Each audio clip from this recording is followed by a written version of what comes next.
నాకోసం నువ్వు కష్టపడలేదా? నిప్పులపై నడిచి నీ కాళ్ళు బొబ్బలెక్కలేదా?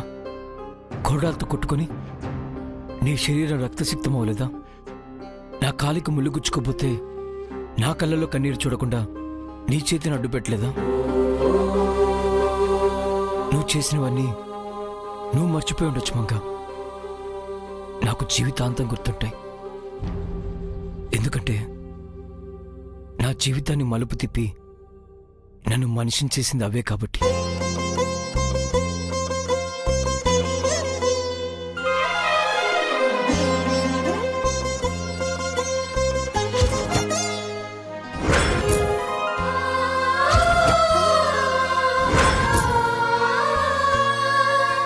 చాలండి, ఆ మాత్రం ఎవరు చేయరా ఏంటి? ఇప్పటి వరకు నా కోసం ఎవరూ చేయలేదు మంగ.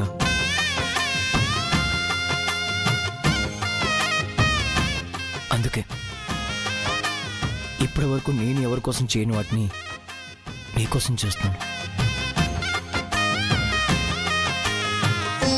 నీ భాషలో దీన్ని రుణం తీర్చుకోవటం అంటారేమో, నా భాషలో దీన్ని ఇష్టపడటం అంటారు. లైఫ్ లాంగ్ నువ్వు హ్యాపీగా ఉండాలంటాను. దానికోసం నేను ఏదేం చేస్తాను.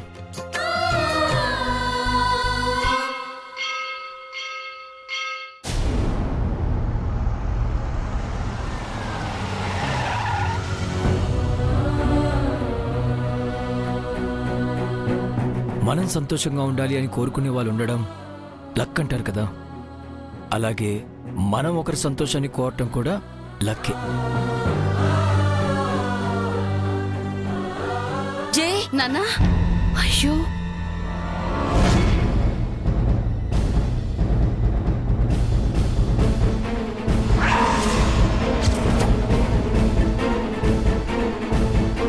ఏంట్రా, ఎందుకు ఇలా చేసావు? మాతో ఒక్క మాట కూడా చెప్పకుండా ఎంత పని చేసావు నాన్న. మేం పూజలు చేస్తున్నాం కదరా, మళ్ళీ నువ్వెందుకు చేయడం? అయినా ఇదంతా మీకెవరు చెప్పారు?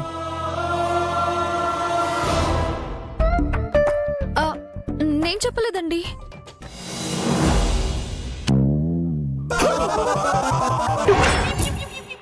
సారీ సార్, ఇదంతా చూసి ఉండబట్టలేక చెప్పేశానండి. ఇప్పుడు నాకేమైందని చెప్పొచ్చారు? ఇంకా ఏం కావాలరా? నీ మోకాలు 2 గాయాలవుతాను. ఇవి చిన్న గాయాలత్తయ్య. నీకిది చిన్న పనే కావచ్చురా, కానీ మేమెంత తల్లడిల్లిపోతామో కాస్తైనా ఆలోచించావా? నాన్న, ఇవన్నీ చేయాల్సిన అవసరం నీకేంట్రా? మాతో చెబితే మేం చేయమా? మేమంతా ఎందుకున్నాం నాన్న? ఇంకెప్పుడు ఇలా చేయకు జై. నీకేమైనా అయితే మేము తట్టుకోలేంరా.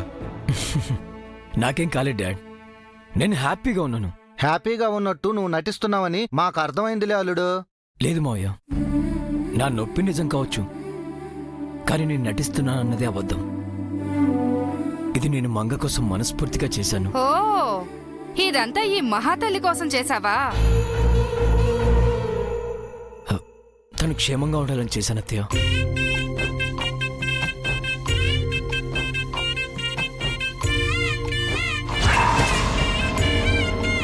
ఏంటి, తన చెయ్యి విరిగినందుకే నీ మోకాళ్ళు 2 పగలగొట్టుకున్నావా అల్లుడు? తను బాగుంటే చాలు మావయ్య. నా కోసం తను ప్రాణాలనే రిస్కులో పెట్టింది. ఆఫ్టర్ ఆల్ నాకు మోకాళ్ళు పుడితేనే.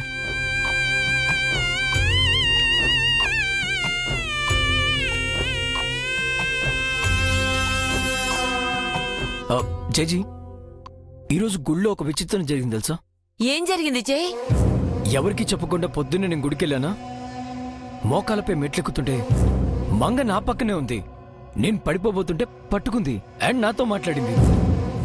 ఇందులో విచిత్రం ఉంది నాన్న. కానీ నిజానికి మంగ నా పక్కన లేదు పిన్ని. తను తర్వాత చారితో కలిసి వచ్చింది.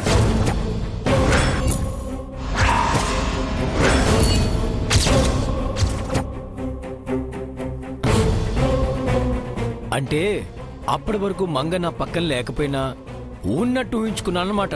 అది భ్రమైనా నిజంగా జరిగినట్టు అనిపించింది. కొన్నిసార్లు కలలు కూడా నిజమనిపిస్తాయి జై. అవును డాడ్, అది భ్రమంటే ఇప్పటికీ నమ్మలేకపోతున్నాను.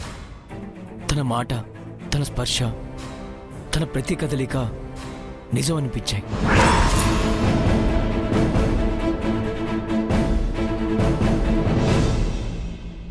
భ్రమ కాదు జై, నిజమే. కాకపోతే నువ్వు చూసింది మాట్లాడింది మంగతో కాదు, నిత్యతో.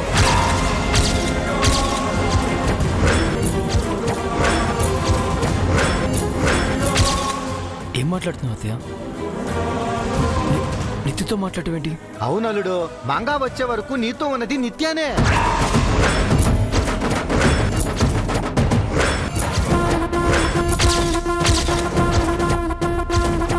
నీకేమైనా మతిపోయిందా?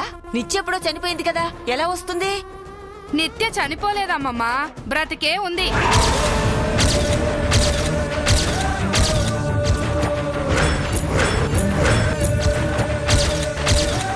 నిత్య బ్రతికుండడు ఏంటి చంద్రిక? నీకేమైనా పిచ్చి పట్టిందా? అంటే అందరి దృష్టిలో నిత్య చనిపోయినా జై దృష్టిలో బతికే ఉంది అని చెప్తుంది బావా. అవునన్నయ్య.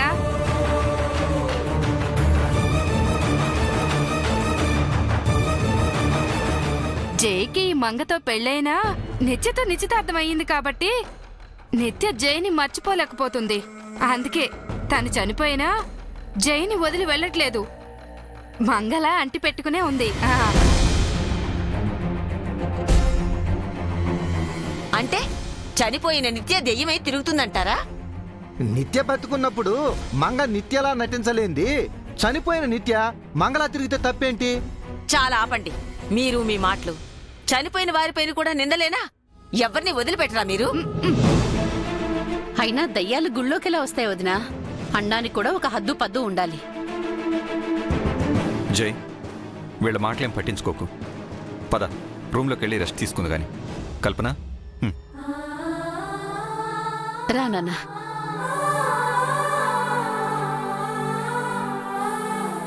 సూర్యదేవర వంశంలో ఇప్పటి వరకు కన్నీళ్లు పెట్టుకున్న ఆడవాళ్లే ఉన్నారు కానీ రక్తం చిందించిన మగవాళ్లు లేరమ్మా.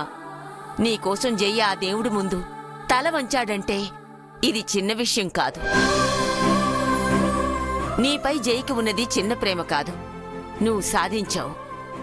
సంతోషంగా ఉండు.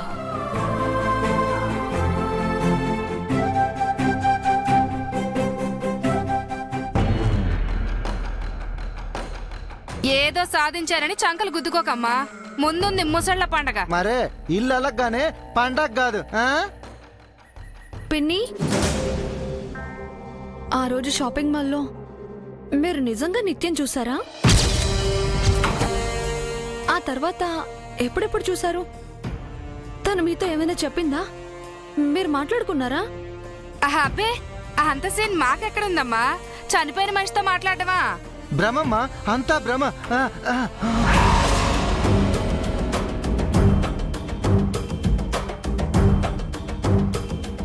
ఏంటి చారి గారు వీళ్ళు ఇలా మాట్లాడుతున్నారు? నాకేం అర్థం కావట్లేదు మేడం. ఇన్నాళ్ళు నిత్యం చూసాము, బ్రతికే ఉందని చెప్పారు, ఇప్పుడు భ్రమ అంటున్నారు. అసలు ఏది నమ్మాలి, ఏది నమ్మకూడదు? ఏది ఏవైనా ఏదో జరుగుతుంది చారి గారు. నాకు తెలియంది ఏదో జరుగుతుంది, తెలుసుకుంటాను.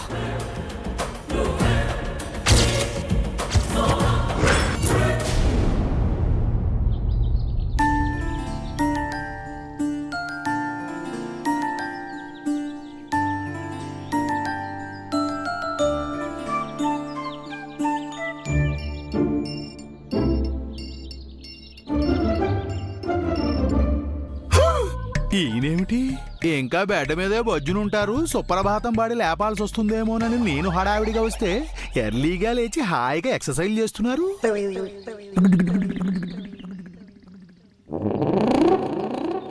Good morning sir. Late morning Chari, ఇప్పుడు రావడం? రోజు వచ్చే టైంకి వచ్చాను కదా సార్. నిన్నే టైంకి వచ్చావు? నిన్నంటే వ్రతం కదండి. వ్రతం అంటే ముందుగా వర్కింగ్ డే అని లేట్గా రావడం కదా చరి. ఓ పంచువాలిటీ అలవాటు చేసుకో, హెల్త్కు మంచిది. అవును, నువ్వెప్పుడైనా డంబుల్స్ ట్రై చేసావా? అవి నాకెందుకు మహాప్రభు? ఫిట్గా ఉండండి చరి. మిమ్మల్ని రోజు ఆఫీస్కి తీసుకెళ్ళి తీసుకొస్తున్నాను కదండి, నాకు ఆ ఎక్సర్సైజ్ సరిపోతుందండి. నన్ను ఏమైనా ఆఫీస్కి మోసుకెళ్తున్నావు చరి? కార్లోనే కదా వెళ్తున్నావు?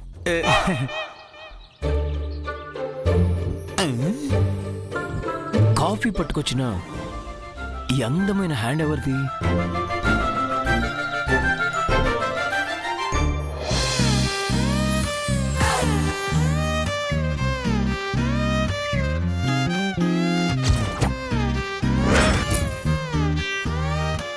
బంగారం, నువ్వు కాఫీ తెచ్చావా? ఏ నేను మీకు కాఫీ తేయకూడదా? అది కదా బంగారం, నీ చేతి కట్టు విప్పేవండి. చేయి బాగైంది విప్పాను. అప్పుడే బాగైందా? అంతా మీరు చేసిన పూజల ఫలితం. దేవుడు వెంటనే కరుణించి నా చేతిని బాగు చేశాడు. లేదు, నేను బాధపడతానని నువ్వు అబద్ధం చెప్తున్నావు. అయ్యో లేదు శ్రీవారు, నాకు నిజంగా బాగైంది. ఇంత తొందరగానా? ఇంపాసిబుల్. ఏం చారి? అవును సార్, అసంభవం అండి. ఏంటి నమ్మరా? ఇలా పట్టుకోండి.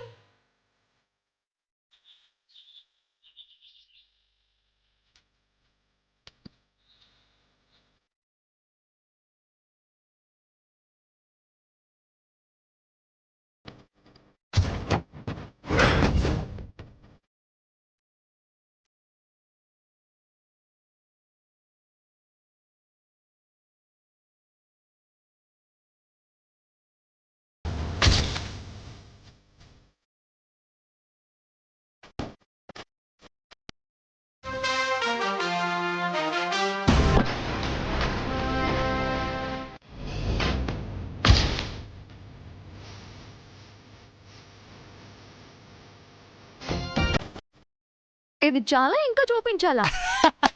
సూపర్ మేడం, ఎక్సలెంట్, ఫ్యాంటాస్టిక్, అదరగొట్టేశారు. అంతా మీ సార్ చేసిన పూజల పుణ్యమే చారి గారు.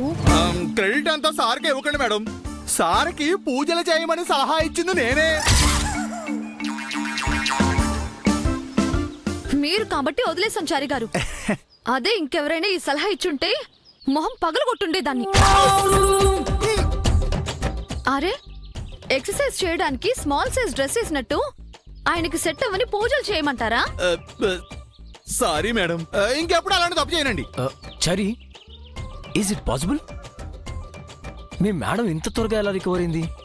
మొదటిది మీరు చేసిన వ్రతం సార్. రెండవ కారణం బేసిక్ గా లేడీస్ చాలా పవర్ఫుల్ సార్.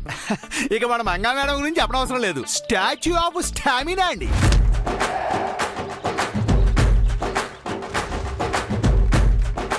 ఇంటి పనులు వంట పనులు చేసి చేసి వాళ్ళ చేతులు రాటు తేలిపోయి ఉంటాయి సార్. చాలా స్ట్రాంగ్ గా ఉంటాయండి. అంచేత మేడం గారు ఈ విధంగా శీఘ్రంగా కోలుకున్నారండి. పైగా మిమ్మల్ని కష్టపెట్టకూడదని మేడం గారు కోరిక.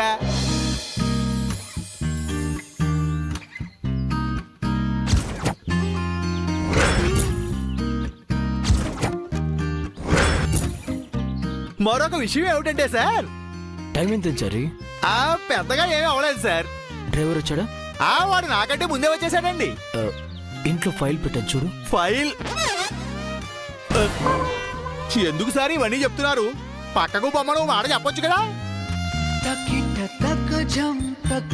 తక జం పలికెనే నా గుండెలో ఏడు రంగుల ప్రేమ ఖనిజం మెరిసెనే నా కళ్ళలో. గుండె ఏంటి అలా చూస్తున్నారు? ఒక రూపమే నువ్వు. ఎందుకు చారి గారిని పంపించేశారు? ఊపిరిపై నీ పేరు దగ్గరకు వస్తున్నారేంటి? రెప్పనార్పే కన్నుగా అలవాటు నా బావు. నిజంగానే చి బాగైందా?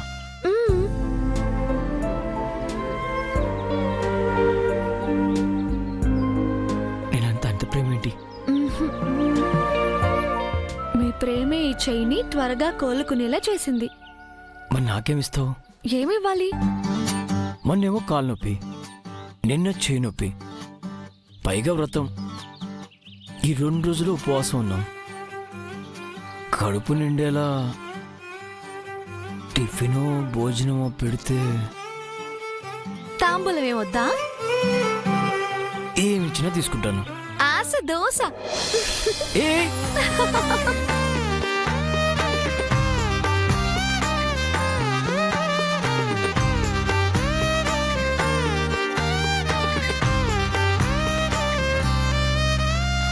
నెమలి కన్నే కుంచె పడి బట్టి గీసెనే నీ కన్నులే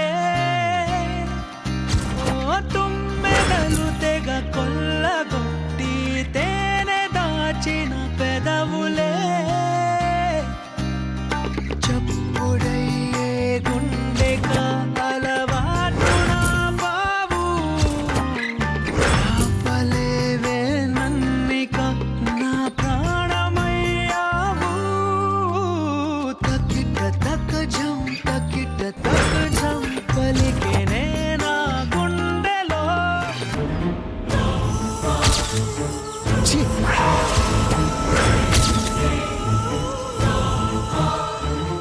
ఏమైందండి?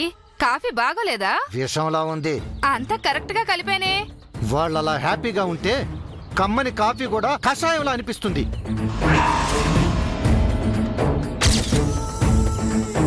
నిన్నటి వరకు ఆ మంగ చేతికి కట్టు ఉంటే కుంటిదనే సాటిస్ఫాక్షన్ ఉండేది. కట్టు తీయగాని ఆ కనికరం పోయింది. వాళ్ళ సంతోషం చూస్తుంటే ఈ ఇంటి నుంచి స్వప్న ఎందుకు వెళ్ళిపోయిందో అర్థమవుతుంది. మగాణ్ణి నేనే ఇలా ఉంటే ఆడపిల్ల దానికెలా ఉంటుంది? భరించలేకపోతున్నాను. పొద్దున్నే ఎందుకు బీపీ తెచ్చుకుంటారు? అది సంతోషంగా ఉందని మనం ఆయుష్ తగ్గించుకుంటే ఎలా? ఆ మంగ ఆయుష్ తగ్గించి అంతం చేస్తానని చెప్పావు. ఇప్పటివరకు నువ్వు చేసిన ప్రయత్నాలన్నీ వ్యర్థమయ్యాయి. నువ్వు మంగని ఏం చేయలేవని నాకు అర్థమైపోయింది. మన చేతిలో దానికి చావు లేదని మనకు తెలుస్తుంది. దాన్ని చంపడానికి మనకొక బలం కావాలి. మనకు మరొకరి తోడా? వాలిని చంపడం సుగ్రీవుడి వల్ల కాలేదు. రాముడు సాయం చేశాడు, వాలిని చంపాడు. సుగ్రీవుడు రాజయ్యాడు. అలా మనకెవరు సహాయం చేస్తారు? నిత్య. తనెందుకు చేస్తుంది? సుగ్రీవునికి వాలి కూర్చున్న సింహాసనం కావాలి. నిత్యకు మంగ అనుభవిస్తున్న ఈ సూర్యదేవర వంశ కోడలుగా హోదా వైభవం కావాలి. జై కావాలి దానికి. మంగ చస్తే తప్ప దానికి స్థానం దక్కదండి. అందుకే మంగను చంపడంలో మనిద్దరికీ తోడవుతుంది. అలాగే అనుకుందాం. మంగని చంపి తన ఆ స్థానంలోకి వస్తుంది. మరి మన స్వప్న పరిస్థితి ఏంటి? దాన్ని అలాగే వదిలేస్తామా? నేను మరీ అంత తెలివి తక్కువదాన్ని కాదండి. మంగ చావగానే ఆ నేరాన్ని నిత్యపైకి నెట్టేసి దాన్ని జైలు పాలు చేస్తాను. జై పక్కన మన స్వప్నను కూర్చోబెడతాం. ఇది ప్లాన్. ఎలా ఉంది? ప్లాన్ బాగానే ఉంది, కానీ నిజమైతే ఇంకా బాగుంటుంది. నిజమవుతుంది. చేస్తాను.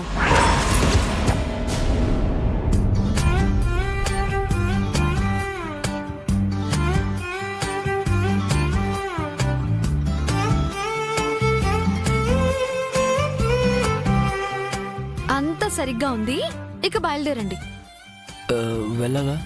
అది మన ఆఫీస్ అండి. వెళ్ళాలా వద్దా అంటారేంటి? అది కాదు, నీ హ్యాండ్ బాలే కదా. బాగైంది కదా? అవును కదా. నీకు నడు నొప్పి కదా. పోయింది కదా. అది పోయిందా? నాకు మోకాలు నొప్పి కదా. ఈ వయసులో మోకాలు నొప్పులేంటండి? నొప్పులంటే ఆ నొప్పులు కాదు, నిన్న మెట్లెక్క కదా ఆ నొప్పులు. కావాలని ఎక్కి ఇప్పుడు నొప్పులు అంటూ ఆఫీస్ ఎగ్గొడితే ఎలాగా? వెళ్ళండి ప్లీజ్ బంగారం, నాకు వెళ్ళాలని లేదు. మీరు ఆఫీస్కి వెళ్ళక చాలా రోజులైంది. ఎక్కడ పనులు అక్కడే ఉండుంటాయి. నేను వెళ్ళకపోయినా ఏం కాదు. అక్కడ ఇంట్లో ఉండి ఏం చేస్తారు? అంటే అది నువ్వు నేను అచ్చిక్కు బుచ్చిక్కు. ఆ పని ఆఫీస్కి వెళ్ళొచ్చాక కూడా చేయొచ్చు. బయలుదేరండి ప్లీజ్ బంగారం. మీరు బయలుదేరుతారా లేదా?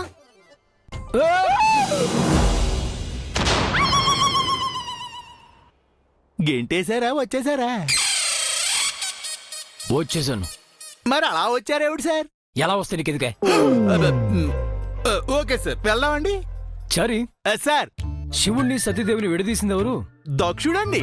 రాముణ్ణి సీతని? రావణాసుడు సార్. సిరిని శ్రీహరిని? భృగు మహర్షి అండి. నన్ను మీ మేడంని? మిమ్మల్ని చెప్పు జారి, ఆగిపోయేంటి? మిమ్మల్ని ఎవరు విడదీశారు సార్? నువ్వే. అయ్యో రామా ఆ ఆంజనేయుల్లా మిమ్మల్ని కలుపుతాను గాని విడదీస్తానా సార్? ఇప్పుడు నువ్వు చేసిందేంటి జరి? నేనేం చేశాను సార్? మిమ్మల్ని ఆఫీసుకు తీసుకెళ్తున్నాను. కాదు, మీ మేడంకి దూరంగా తీసుకెళ్ళిపోతున్నావు, మా ఇద్దరిని విడదీస్తున్నావు.